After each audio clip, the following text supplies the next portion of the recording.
قابض برطانوی حکومت لوگوں کو کالے پانی کی سزا دے کر انڈیمان اور نیکوبارا پر بھیج دیتی تھی۔ تاریخ میں سینٹینل جزیرہ بھی ایسٹ انڈیا کمپنی کی ایک سروے ٹیم نے 1771 میں دریافت کیا۔ اس ٹیم نے اپنی ایک رپورٹ میں اس جزیرے کا ذکر کیا۔ وہ اس کے پاس سے گزرے اور رکے بغیر آگے نکل گئے۔ اب یہ ٹیم وہاں کرنے کیا گئی تھی؟ اس ٹیم کے مطابق انہوں نے اسے افسانوی جزیرہ قرار دیا۔ 1867 میں انڈیمان پر قید کچھ لوگ فرار ہو گئے۔ انڈیمان کا انگریز افسر مقامی لوگوں کی مدد سے ان کی تلاش میں نارتھ سینٹینل جزیرے کی طرف جا نکلا۔ ابھی وہ ساحل سے کچھ دور تھے کہ لمبے اور ننگ دڑنگ قبائلیوں نے تیر اور نیزوں سے ان کی کشتی پر حملہ کر دیا۔ یہ قریب جائے بغیر واپس آ گئے۔ اسی سال انڈین نیوی کا ایک جہاز ساحل پر لنگر انداز ہوا جس میں 100 سے زیادہ لوگ سوار تھے۔ وہ 3 دن تک ساحل پر رکے تھے۔ کچھ لوگوں کا ماننا ہے کہ شاید یہ جہاز خرابی کی وجہ سے جزیرے پر لنگر انداز ہوا ہو، لیکن ایسا نہیں تھا۔ یہ جہاز وہاں پہ ویسے ہی لنگر انداز ہوا۔ اس دوران مقامی قبیلے کی طرف سے کسی رد عمل کا مظاہرہ نہیں کیا گیا۔ شاید وہاں کے لوگ زیادہ تعداد لوگوں کی ہونے کی وجہ سے اندر گھنے جنگلوں میں چھپ گئے ہوں۔ تیسرے دن کچھ قبائل جن کے سیاہ چہرے، ناک پر سرخ رنگوں سے ڈیزائن تھے، اس ساحل کے اوپر جو جہاز لنگر انداز تھا اس پر حملہ آور ہوئے۔ نیوی کپتان کے مطابق وہ کچھ باتیں کر رہے تھے یا نعرے لگا رہے تھے جس کا مطلب ہو سکتا تھا کہ فوری واپس لوٹ جاؤ، یہاں سے چلے جاؤ۔ اس جزیرے پر بسنے والوں کا آج کے انسانوں اور ترقی یافتہ دنیا سے پچھلے 30,000 سال سے بھی زائد عرصے سے کوئی رابطہ یا کوئی واسطہ نہیں، اور نہ ہی انہوں نے اب تک کھیتی باڑی کرنا سیکھا ہے، بلکہ وہ اب تک درختوں کے پھل اور پتے یا سمندری مچھلیاں کھاتے ہیں۔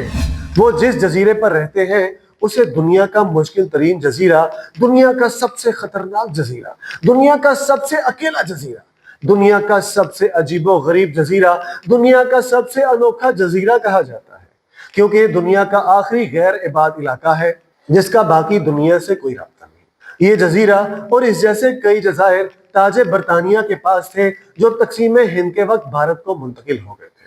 سینٹینل جزیرے کے بارے کچھ پرانے ریکارڈ بھی دلچسپی سے خالی نہیں ہیں، جن کے مطابق 1901 میں یہاں آبادی 117 تھی، 1931 میں 50 اور 1991 میں صرف 23 افراد پر مشتمل تھی۔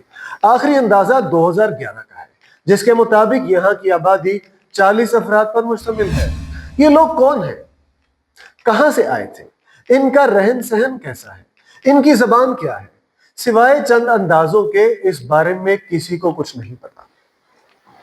گھنے جنگلوں میں گھاس پھوس سے جھونپڑیوں جیسے گھر بنائے ہوئے ہیں جن کے سامنے کوئی دیوار یا برآمدہ نہیں ہے۔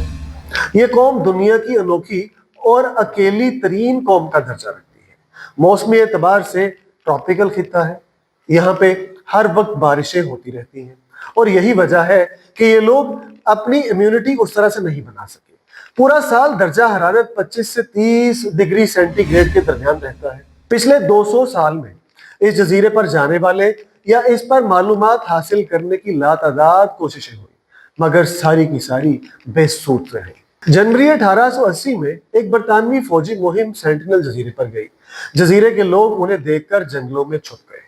برطانوی فوج کو یہاں ایک جگہ ایک خاندان تھا جس میں 2 بوڑھے ماں باپ اور 4 چھوٹے بچے تھے۔ انہیں انڈیمان لے جایا گیا، یعنی ان کے جزیرے سے ایک اور جگہ لے جایا گیا جہاں وہ بہت جلد بیمار ہو گئے، کیونکہ کچی پکی خوراک کی وجہ سے ان کا جسمانی مدافعتی نظام انتہائی کمزور ہے۔ یہ باہر کی آب و ہوا، کھانا پینا برداشت نہیں کر پاتے اور بیمار ہو جاتے ہیں۔ بوڑھی عورت اور مرد بھی بیمار ہو کر کچھ ہی عرصے کے بعد مر گئے۔ فوجی ٹیم نے کیا کیا؟ فوجی ٹیم نے چاروں بچوں کو بہت سارے تحائف دے کر واپس ان کے جزیرے پر چھوڑ دیا۔ اس کے بعد 1896 میں انڈیمان سے 3 قیدی بھاگ کر نارتھ سینٹینل چلے گئے۔ ان کی تلاش میں جانے والی پارٹی کو 2 کا تو کچھ پتہ نہیں چلا، لیکن تیسرے کی لاش ساحل پر پڑی ملی جس کی ناک کٹی ہوئی تھی اور جسم نیزوں سے چھلنی تھا، اور اس کے اوپر اور بھی کافی سارے دھات کے نشان تھے۔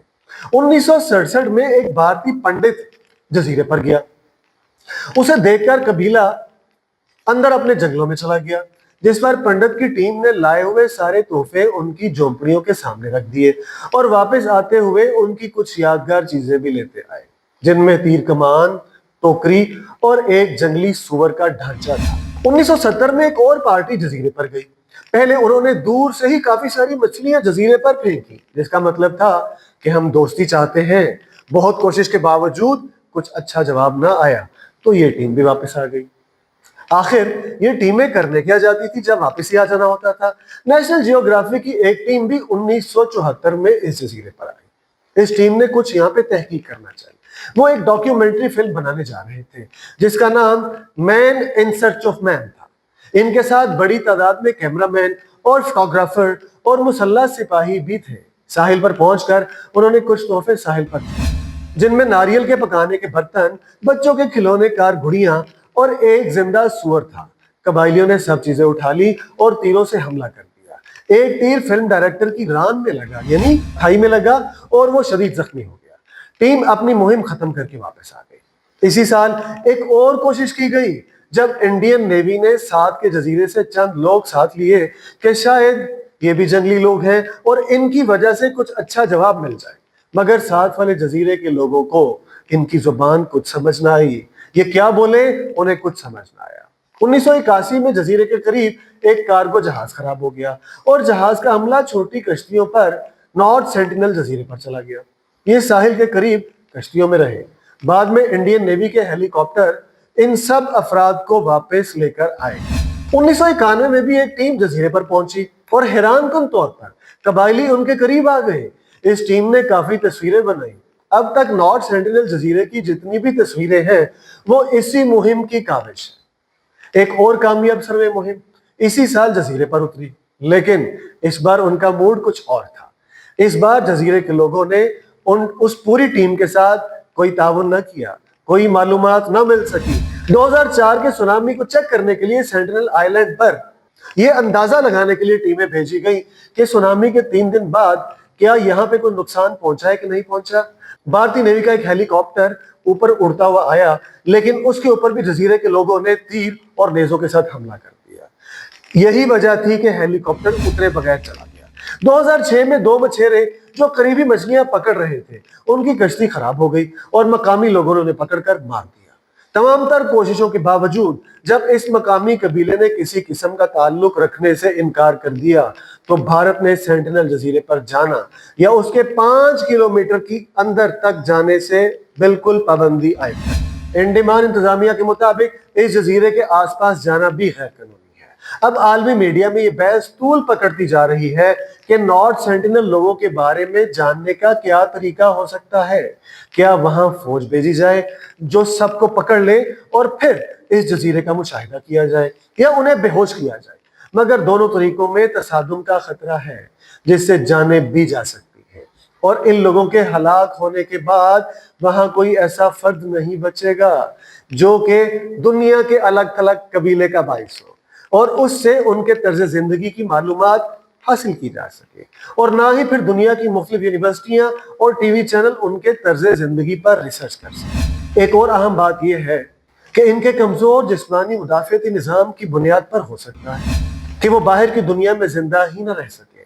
اس کے علاوہ یہ اس نایاب قبیلے کی انسانی زندگیوں سے شدید زیادتی بھی ہوگی۔ بہترین حل جو اب تک سامنے آیا ہے کہ وہاں ایک ڈرون بھیجا جائے جو مخصوص بلندی پر رہتے ہوئے ان افراد کی فلم و عکس بندی کرے، جس سے ان کے رہن سہن کا طریقہ معلوم ہو سکے، اور ڈرون میں آواز ریکارڈ کرنے والے طاقتور آلات نصب ہوں جو وہاں کی آوازیں بھی ریکارڈ کر سکے۔